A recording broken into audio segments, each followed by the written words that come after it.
welcome to the Chez Toi podcast on Paris Underground Radio. I'm Emily Monaco, fungus expert and professional consumer of cheese. And I'm your resident wine expert, Caroline Connor. And we both live in France, where wine and cheese are cornerstones of almost every meal, from the day-to-day to the extraordinary. At Chez Toi, we feature recipes submitted by home cooks like you and pair them with the perfect wine and the most complimentary cheese. This week's recipe comes to us from Barbara Betus. Her friend Sweetpea's linguine with clams. Hello, this is Barbara Betus.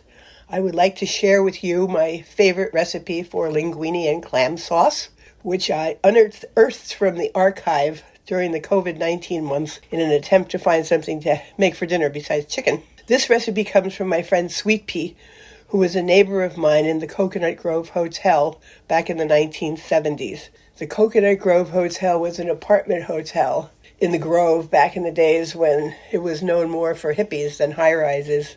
Sweetpea was a really terrific hostess, and she liked to throw impromptu parties. This recipe for linguine and clam sauce was a great favorite and the go-to recipe because it's easy, it's quick, it takes only about 20 minutes. The ingredients are pretty easy to get, and everybody liked it. So that's why I stood at Sweetpea's elbow one night during a party and watched her while she was stirring the pot and wrote down everything that she said and did. This is really great with green salad and garlic bread. So thank you, Sweetpea, and I hope everybody enjoys the recipe. Thank you so much, Barbara, for your beautiful pasta recipe. Yeah, this sounds so good. I'm ready for this. Okay, I love clam pasta. Like a clam linguine is basically one of my favorite things, spaghetti alla vongole. I am wondering, though, you can't get clam juice here, can you? I think you have to drain it out of a can of clams. Okay, it's not like in America where you can just buy a bottle of it. No, got it. And then it means you can't make my all-time favorite cocktail, which is a Bloody Caesar.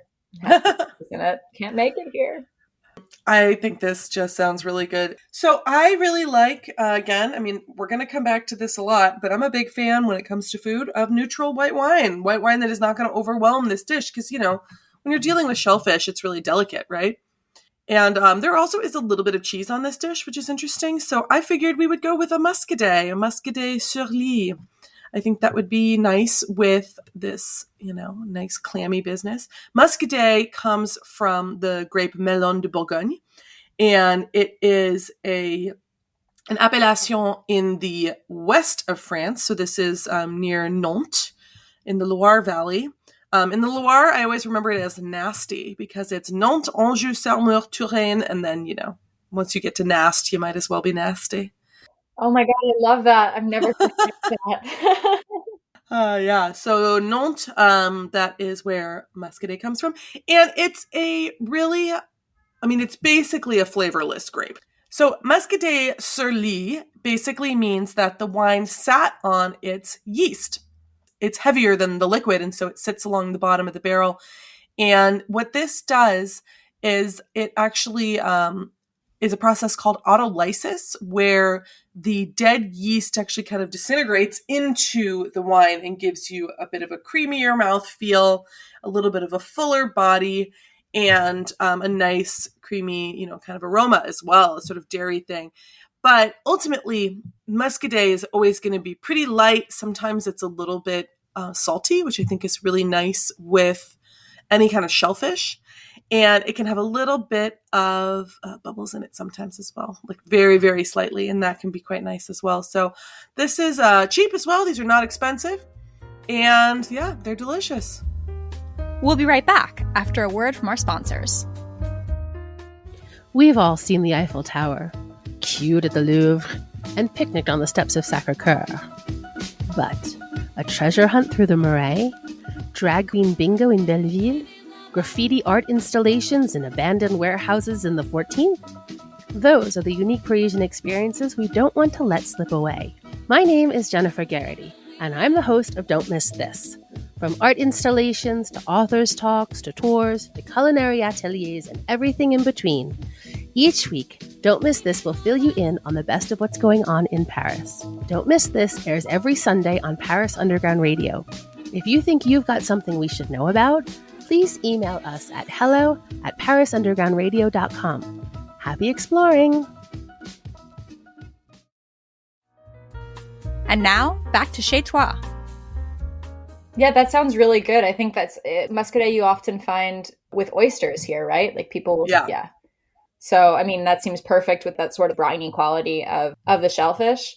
I think this was like a super exciting pairing as well for me because as the cheesehead here, it gives me a chance to completely strike down the rumor that cheese and fish don't go together. So there's this taboo, particularly in Italian cuisine, that tells you that like, oh, pairing cheese and fish is wrong, and you should never put cheese on top of fish or seafood-based pastas. And I really love that not only does Barbara fly in the face of that with her clam linguine recipe in putting Parmesan cheese on top of the pasta, but also that she's decided to send us this recipe at Chez Toi because it means that we're going to be pairing cheese with it. And it means that I get to pair a really interesting cheese with this delicious pasta dish. So this rumor that we have that like seafood and cheese don't mix, it's really old. And like some people say, oh, it has to do with the assertiveness of cheese as compared with seafood. But in reality, there's like a ton of assertive seafood out there. And there's a lot of really mild cheese. So that's just kind of bogus. And I was doing some research ahead of this episode just because I hear this all the time. And you hear really snooty, like Food Network chefs being like, oh, how could you possibly be putting cheese on top of this pasta? And it's like, I don't think it's that big of a deal.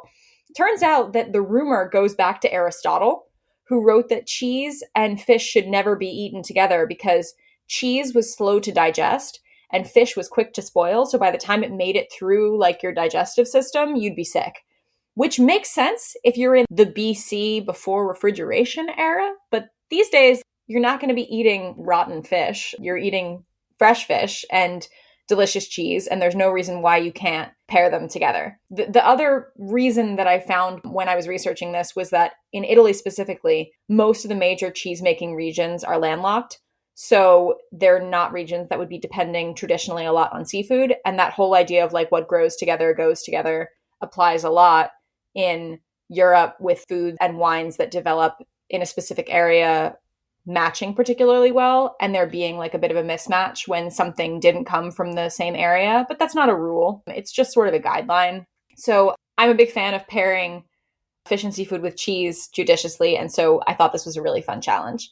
So in the French way, pairing a cheese not alongside, but after this clam pasta, I was trying to think of what could be in balance with the briny flavors of the clams and the brightness of that sauce, and the brightness as well of the wine that you suggested. And so I kind of thought it would be interesting to like almost escalate the flavor profile when we're looking at a finishing touch, because given that the clams have this richness and this brininess, we can afford to go with something that's a little more assertive. And so the first thing my mind jumped to was the Gorgonzola Dolce, which is a pasteurized cow's milk blue from Italy. And then I thought, why not make this even more complicated for myself and think about something that's French, because I'm in France, you're in France, and I thought it would be interesting to think about something that's local to me and to you, and especially local to you, because the thing that I came up with is actually a blue cheese from the Rhône Alps called the Bleu du Vercors, which has recently become one of my favorite blue cheeses. It has that same sort of like nutty, creamy sweetness that you get on like a cow's milk Gorgonzola Dolce. So dolce meaning sweet. And so you have this nuttiness and you have the little bit of that characteristic power that you get from a blue cheese, what we call like a pâte persillée or a parsleyed cheese in French because of the way that the blue veins look in the cheese. And so the Bleu du Vercors seemed like a really good option that wasn't so powerful as something like a Roquefort, which is made with sheep's milk and could therefore probably just wipe your palate clean. But when you have a Bleu du Vercors, it's got this slight sweetness. And also because a Bleu du Vercors is lightly pressed, it has this almost chewy texture to it. When it's at the right temperature, it's a little bit melty. It kind of melts on your tongue, a little bit like a fontina, but it's got like a semi-soft kind of texture to it. And I thought that heft could also be really interesting in terms of just texture when you're finishing this pasta and moving into your cheese course, of having something even tempered, a little bit sweet, a little bit assertive, but not too much. And so I thought that could be a really interesting follow-up to this dish.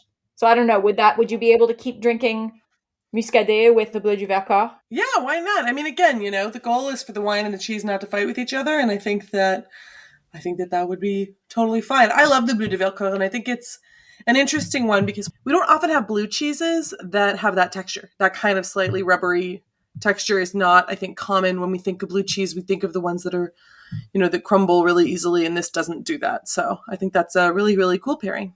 Yeah, I mean, we do think of the ones that crumble, or we have the ones like Gorgonzola or Stilton that you literally have to serve out with a spoon, which I love. But yeah, this rubbery is kind of where it's at. It's it's very dense. It's got some chew. So it's like a unique texture. And I get into ruts with cheese where I become obsessed with one and I eat it constantly. And I've been in a Bleu du Vercors mindset for a couple of months now. So I think, yeah, this would be a fun one to pair with this pasta.